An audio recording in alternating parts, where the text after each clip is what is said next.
US president Donald Trump ने कहा है कि जल्द ही इंडिया के साथ ट्रेड डील फाइनलाइज कर दी जाएगी 1 अगस्त से पहले, जबकि वो अपना जो रेसिप्रोकल टैरिफ इम्पोज करने वाले हैं। In between NATO general secretary जो कि यूएस विजिट पे वो इंडिया को और इंक्लूडिंग ब्राज़ील एंड चाइना को, जो मेजर इकोनॉमीज़ हैं, उनको धमकी दे रहे हैं कि आप रशियन ऑयल लेना बंद कर दो वरना आपके ऊपर 100% टैरिफ लगेगा।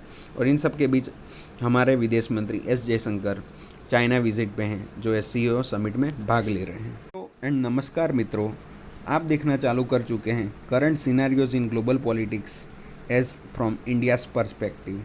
जैसे कि आप जानते हैं, यूएस प्रेसिडेंट डोनाल्ड ट्रंप अभी सभी कंट्री पे रेसिप्रोकल टैरिफ लगाना चालू कर चुके हैं। तो उन्होंने अभी स्टेटमेंट में वेडनेसडे को बोला है कि America would strike a deal with India before reciprocal tariffs are imposed on August 1 का रिमार्क आया है। अभी जो यूएस और इंडोनेशिया के बीच में जो ट्रेड डील साइन हुई है, उसमें पहले यूएस ने उनके ऊपर 32% टैरिफ अनाउंस किया था, जो कि अभी 19% कर दिया है।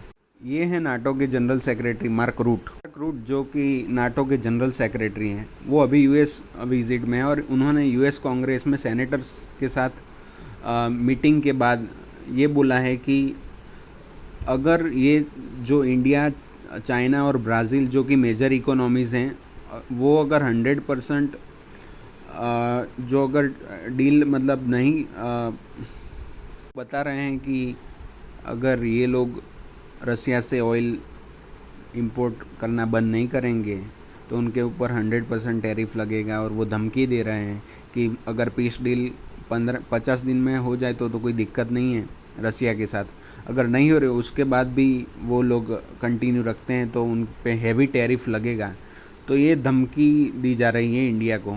बताया कि ये जो इंडिया, चाइना और ब्राज़ील हैं, वो उनको सीवियर कॉन्सिक्वेंसेस भुगतने पड़ेंगे अगर उन्होंने ये ट्रेडिंग चालू रखी मॉस्को के साथ। तो स्टेटमेंट आया है यूएस प्रेसिडेंट ट्रंप के अनाउंसमेंट के बाद कि जो यूक्रेन को न्यू वेपन्स दे रहे हैं और हार्श टैरिफ इम्पोज करने की बात कर रहे हैं, Russian purchasing from Russia's oil पर। तो पीस डील हो जाती है तो वो ठीक बात है, बाकी तो हार्श टैरिफ लगाने की धमकी अभी तो मिल रही है। इन बिटवीन हमारे foreign minister, external affair minister S Jaishankar, वो उसको जो कि शंघाई कोऑपरेशन ऑर्गेनाइजेशन की समिट है फॉरेन मिनिस्टर्स की, उसके लिए वो तियानजिन गए हैं। उससे पहले वो चाइना के फॉरेन मिनिस्टर वांग यी के साथ बीजिंग में मिले थे और उन्होंने उनको बोला था कि डिफरेंट स्टूडेंट भी बिकम डिस्प्यूट। तो ये उन्होंने बात की थी वांग यी के साथ। जस्ट उसके बाद एस जयशंकर साहब, जो कि चाइना के प्रेसिडेंट शी जिनपिंग को मिले हैं first time since 2020 Galwan clash, right. So it's a major and historic visit by him. और ये आप देख सकते हैं कि ये जो SCO शंघाई कोऑपरेशन ऑर्गेनाइजेशन के फॉरेन मिनिस्टर हैं, उनकी ये एक फ़ोटो है जिसके लिए हमें जाना ही जाना था चाइना। इन बिटवीन हम बात करते हैं कि जो कि उन्होंने मतलब पहलगाम जो अटैक हुआ था 22 अप्रैल 2025 को, उसमें 26 लोग मारे गए थे टेररिस्ट द्वारा उनके रिलीजन पूछने के बाद।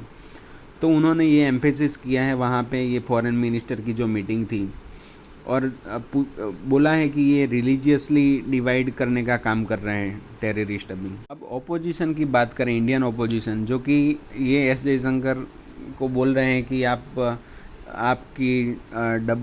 सर्कस जैसा काम कर रहे हैं, आपकी फॉरेन पॉलिसी कुछ काम की नहीं है, सर्कस के समान है। और भी कुछ पॉलिटिशियन हैं जो बोल रहे हैं कि लेकिन हमें यहाँ पे जानना चाहिए कि ये विज़िट बहुत इम्पोर्टेंट है। एक तो स्को एक ऐसा स्टेज है कि जहाँ पे जो सेंट्रल एशियन कंट्रीज़ हैं और भी जो ईरान है, ये सब के मिनिस्टर्स आते हैं और हमें अपना पक्ष जो है वो मतलब मजबूताई से रखना है। और वो भी चाइना में, क्योंकि वही एक स्टेज है जहाँ पे सब लोग हमें सपोर्ट भी करेंगे और चाइना को भी सुनना पड़ेगा। तो ये चीज़ का मकसद है कि हम कब तक, मतलब एक बार आप बोल रहे हो कि नेबर्स के साथ आपके रिलेशन अच्छे नहीं हैं, रिलेशन अच्छे बनाने के लिए आप फॉरेन विजिट पे जाओ तो आपको टोका जाता है, आपको क्रिटिसाइज़ किया जाता है। तो मैं जस्ट ये बोलना चाहता हूँ कि सभी जो लीडर्स हैं उनको नेशनल इंटरेस्ट में को ध्यान में रखते हुए बयान देने चाहिए। और ये जो विज़िट है वो बहुत ही इम्पोर्टेंट विज़िट थी और इस पे बिना वजह कोई कमेंट करनी चाहिए नहीं। तो इसी के साथ मित्रों ये जो है, तो हमें देखो, एक तो ये चीज़ है कि यूएस थ्रेटन कर रहा है, नाटो थ्रेट कर रहा है, तो हमें और भी मतलब प्रोस्पेक्ट चेक करने पड़ेंगे, और भी डायरेक्शन में हमें सोचना पड़ेगा कि हम कैसे अपना इकोनॉमी को स्ट्रॉन्ग करें, कैसे हमारे नेबर्स के साथ हमने रिलेशन अच्छे रखें। तो यही बात है। धन्यवाद, थैंक यू। और अगर आपको कोई क्वेरी है इस इश्यू के रिगार्डिंग तो प्लीज़ कमेंट कर दीजिए, मैं श्योरली रिप्लाई करूँगा आपको। नमस्ते, आप ख्याल रखना अपना। थैंक यू, धन्यवाद।